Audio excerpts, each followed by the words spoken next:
Hey guys, what's up? It's Hagstock here, and today we're going to take a look at the AMX CDC, which is Tier 8 Premium French Medium Tank. Now, I love this tank personally. It is one of my favorite tanks that I've ever had. We're going to take a look at some of the characteristics of the tank, its armor, firepower, mobility, all that kind of stuff.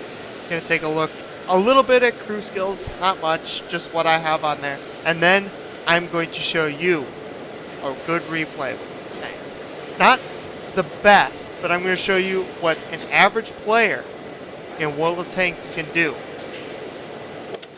with this tank. So, start off firepower. This gun is a 90mm gun. 240 average damage with 212 penetration with standard rounds, 259 premium rounds, which is good. 8.22 rounds per minute, which is quite good. That's gives it DPM of over 2,000, which isn't the best. Top tier ones are about 3,000. That's what you really want to get to with a top tier medium tank. But 2,000 is not bad at all. Very accurate gun with a dispersion value of 0.4, aiming time of 2.2 seconds.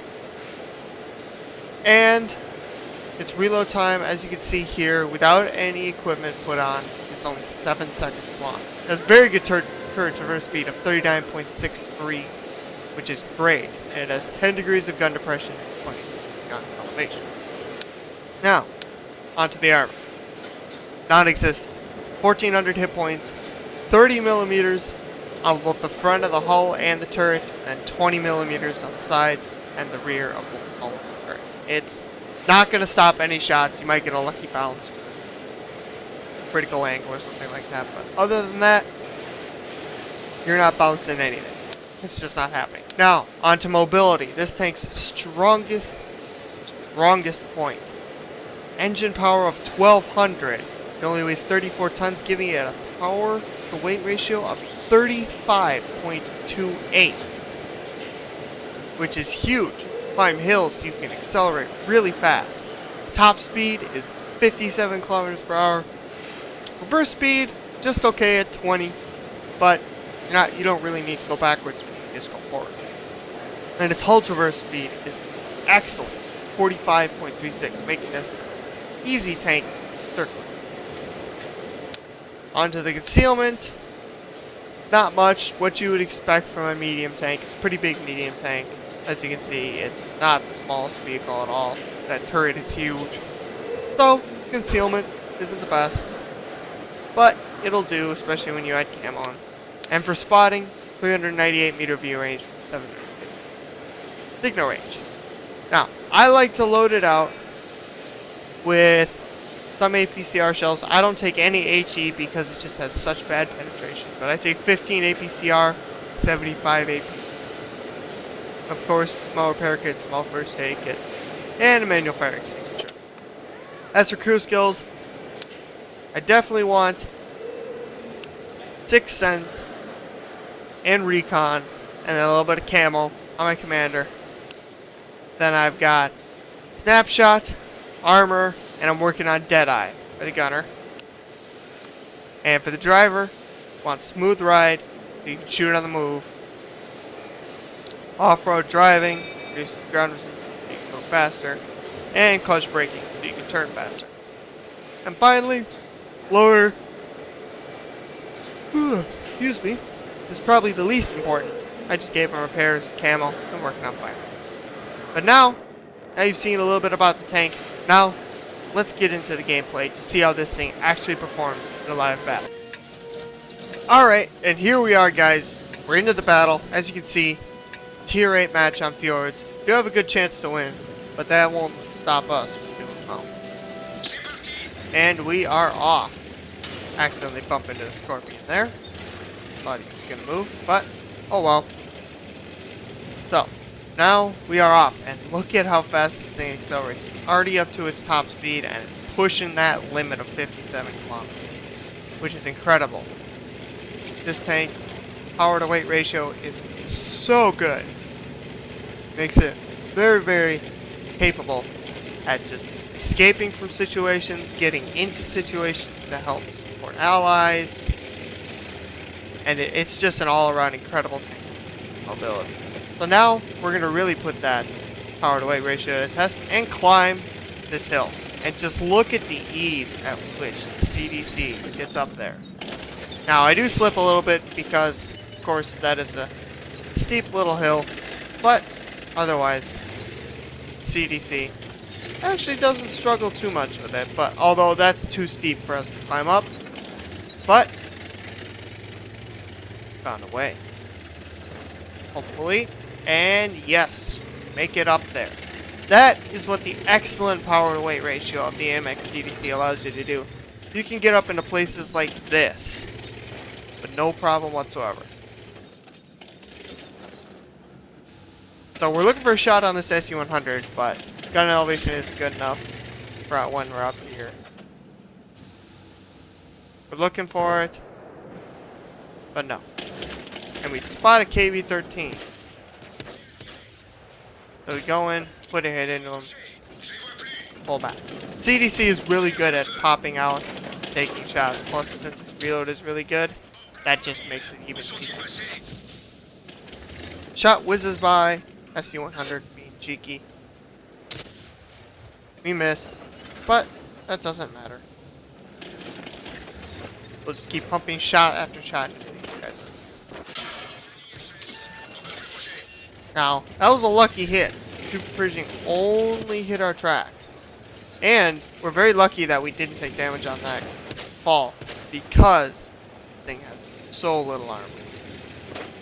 So we come up here, and we start using the great gun depression to the CDC to our advantage. But the Scorpion puts in a big hit of 530. But that's no big deal, because zoom in to try and get a shot at it. Unable to find a shot as he pulls back. So now we're just working the ridgeline, seeing what kind of shots we can get. Because the AMX CDC is very good at working. So if you're ever looking for a nice tier 8 premium medium tank, or your French tanks, or just any premium medium tank that can make good credits, CDC, there's no other substitute. CDC has got everything. It's got a good gun. It's got very good mobility. It doesn't have the armor, so it may not have everything. But you have to sacrifice armor for mobility. And I definitely think with this tank, it is very much worth it. Especially with that gun. The gun on the CDC is incredible. So the KV-13 gets taken out by the M12. And now, we're looking around, we're going to start putting shots into the turret of this. Miss our first shot, but that doesn't matter. The CDC has plenty of ammunition. Put one right into the top. Commanders can pull off. Put another one in. They're trading very, very well with it. Yag Tiger 88 wants us to fall back, but we know what we're doing. We got this. Scorpion gets taken out. Move back just for a minute. Just to get unspotted. Now we come right back up. And we're aiming, and we miss our shot. Tough when the tank is moving. But we zoom in now, and it ricochets. So now, we start loading the premium rounds. We want to kill the Super Pershing.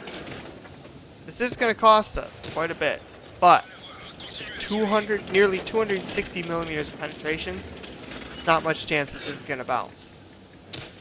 Fire one blind. Don't think it hit.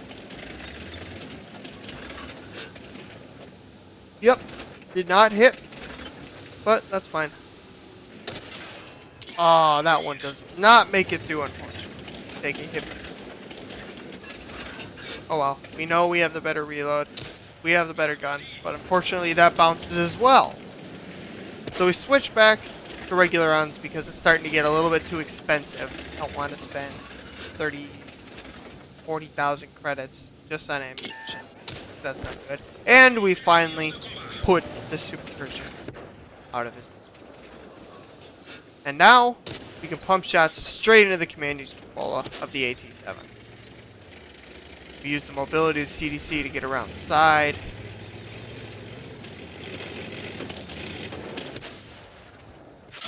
And put an end to AT-7.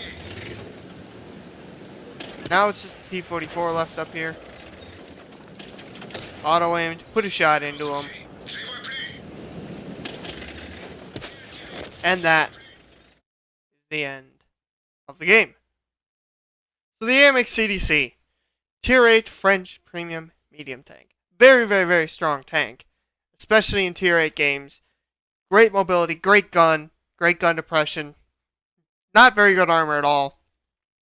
But if you're looking for a medium tank that is very strong on ridgelines, very fast, and has a very accurate and good gun, this is the tank for you. This is most definitely the tank that will suit your playstyle. Now, it's not the easiest tank to play, but it is a little bit more forgiving than you would think. It's a challenge, but it's a good challenge. And now, let's go take a look at the post-game stats. Alright, and here we are with the post-game stats. As you can see, the CDC makes a lot. 59,580 credits, 3,432 experience.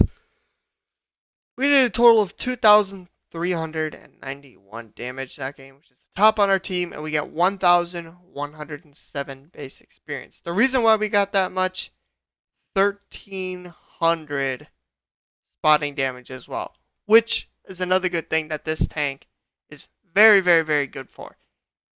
It may be a medium tank, but you can use it like a spotter if you want, because it is so fast and it's slightly stealthy, but it can be used in either way.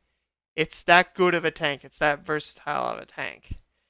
Because of those premium rounds, we lost 23,000 credits for just to resupply the ammunition, but because it's a premium tank and it's tier 8, we still made 26,751 credits.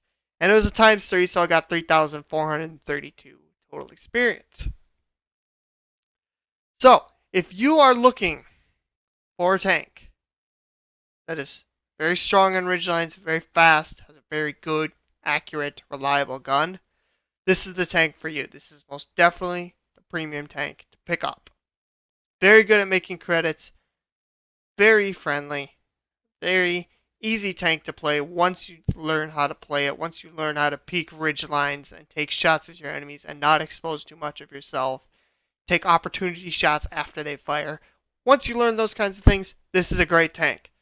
So I encourage you all to do your research on this tank and make the correct decision as to what you want. So, thank you everyone for watching. If you guys have a replay that you would like to send in to have me feature on this channel, please upload it to worldoftanksreplays.com and then send me the replay link for your video to the email address down in the description. And maybe I will feature it on my channel. Thank you guys for watching. Please subscribe if you haven't. Leave a like, leave a comment. I'd really appreciate it. It helps me out a lot. Thank you guys for watching. Tune in for the next video next week. Or not next week, in 2 days actually. Thank you guys very much for watching, and I'll see you next time. Bye-bye.